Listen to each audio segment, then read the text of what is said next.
Hey, this is Bert Brocker, head coach of Texan Buick and GMC, and I'm proud to bring you the Tailgate from Texan Plaza. That's right, at the all-new Turner Stadium. And this year, it's going to be hosted by the one and only from 610 Sports Radio, Mr. John Lopez.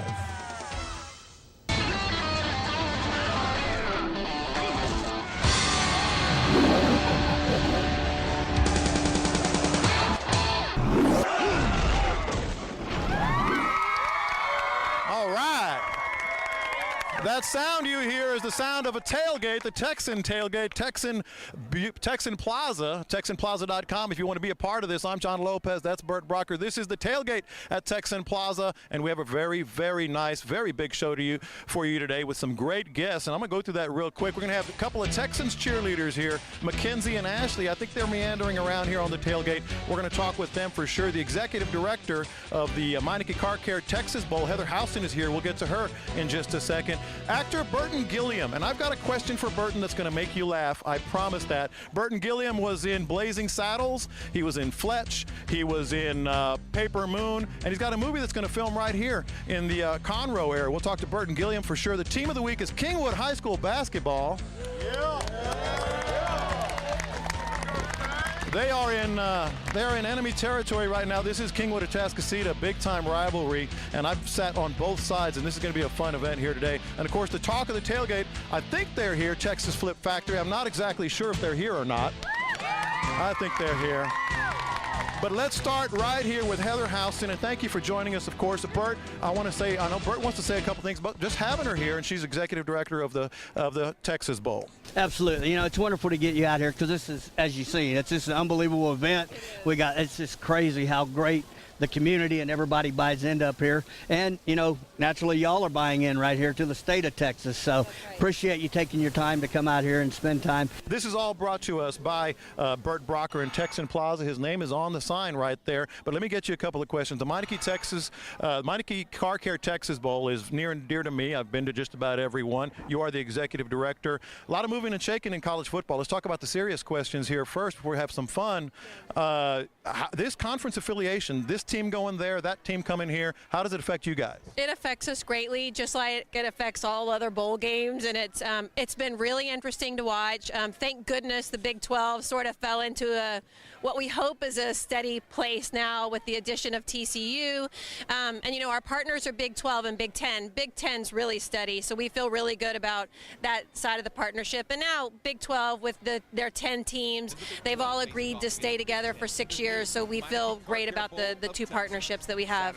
And I know, you know, it's dicey. Do you think it's just going to be fluid for how long with so many different teams going? I mean, you have to keep your eyes open because first and foremost, you have to protect the Texas Bowl and make sure you get the good games every year. That's right.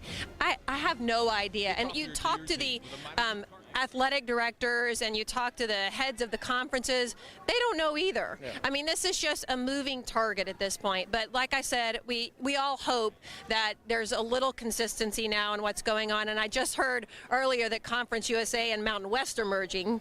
I heard that today. So, you know, there'll be a lot of moving and shaking, but the bottom line is we feel good about where our bowl game here in Houston is right now. And you should. I go every year, like I said, and it's a fantastic event. Part of what you have in common with Bert Brocker, his slogan is supporting the community and the schools. You do both at the Texas Bowl. Let's talk about the Gridiron Legends. You have a new class coming in. Yes. Who are the Gridiron Legends that are going to be honored there, and what's the event coming up? This year we have a great group of Gridiron Legends. We've got Mr. Bob McNair, the founder of the Texans, my boss. Yeah. And we also have Bum Phillips as a Gridiron Legend this year, and then Dan Pastorini. And then we're honoring a high school football coach every year. This year it was is a guy that was a famous coach from Katy, so we're really excited. And then we've got a golf tournament coming up where we've got about 25 legends coming in for the golf tournament. That's on November 7th out at the Woodlands. That's fantastic. Before I let you go, I got to meander over on the tailgate here, but how can our viewers and our listeners here get involved other than buying tickets? Yeah, we do a lot of things in the community. We've given over $400,000 to DePelchin Children's Center, so we're really community focused. Our game is, and we have this really neat program with Wrangler and Cavender's where you can go into a Cavender's and vote on on your favorite player, high school player of the week. So that's how, and they get the person that ends up winning gets a lot of great stuff. They get honored at the bowl game. They get to meet all the legends. So we would encourage all of these zillions of high school football fans in Houston to go to Cavender's and vote for the Wrangler Cavender's High School Football Player of the Week. You know, John, I want to jump in right there. Something you just said is exactly what we do. If you look right here, this is our future, and that's where Texan Buick GMC, we've bought the entrance, we're involved with the rodeo. You know, it's all about the kids. At the end of the day, the foundation helps with grants and helps the schools and helps everything else, and right here's where it all starts. And of course, later on, matter of fact, the cheerleaders actually graduate. I'm going to head over there in a second. And that's just unbelievable. So thank you for joining us. That's Heather Houston, everybody, from the Texas Bowl. Y'all excuse me for a minute. I'm going to meander my way through these beautiful little girls here, and I saw a Texan cheerleader meandering about. I know my Texans cheerleaders. Trust me on that. I know all about Texans cheerleaders. I get to cover the game. We're going to get to you in a minute. Okay. I got to talk with MacKenzie first. MacKenzie is a rookie Texas cheerleader, and I understand it's pretty nerve-wracking, but you teach at Kingwood High School. I can't let that go. I know I should, but you have a Texans cheerleader teaching at a high school, and I know they have boys at that high school. Yes, they do, and I actually teach at Humble High School as well, and I have boys in my dance classes even, and they'll surprise you. They're really good. So. Well, I mean, look, we know you're a professional and you're a great teacher. I've talked to a lot of people, but it is funny. I'm sure you hear the guys in the hallway. Hey, that's the cheerleader. What is that like? Yes, I hear a few comments here and there, a few whispers here and there, but you know, most of the time everyone's really respectful and we have a lot of fun. All right, tell me about some of the things. You are a rookie, and I've been doing this for a while, so I know how nerve-wracking it is. How many started when you tried out, and what did it lead up to for you? Oh goodness, we had about 700 people try out, and we had to go through several rounds. They cut it down to 50 finalists, and then they finally cut it down to the final team, and we have about 30 now. So now you're from Keller, and our next guest is from Keller, but it's got to be hard to actually make the call and go and try out for the Texans. I know you danced in high school and did cheer, but what drove you to actually do that? Well, actually, I did grow up dancing my whole life, and I really had missed it because I had given it up for a little bit. And I had been thinking about it for a while, but I really did not honestly decide until the night before. And I just threw it together and went out, and I thought, you know, when I'm 80 years old, I want to look back with no regrets and, you know, just say I tried. And then here I am. Look, I was born in the day, but it wasn't yesterday. You really decided to try out. Women try out practice for months, and you made it. I do. I feel kind of bad actually, but I did try out before, or decide the night before, and like I said, I had thought about it before, but I hadn't actually decided and put together a costume till the night before. Some of the events you guys have coming up as Texans cheerleaders and for the Texans. We have a lot of events that we're promoting for Breast Cancer Awareness Month. Of course, the players are wearing their pink, the cheerleaders have been wearing their pink, and that's really important to me too because my mom's been battling breast cancer. So we've been doing a lot of events like that, like Race for the Cure, and tomorrow I have a pink gala for one of the spas nearby, things like that. Very good. All right, I know Ashley's running around here somewhere. You guys want to hang around for a while? Sure. I want you guys to talk to the young girls when we get to the last segment. This is the Tailgate at Texan Plaza. Don't you go anywhere.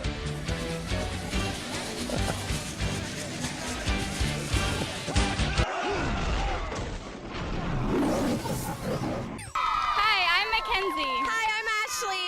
Please stay tuned for the Tailgate at Texans Plaza.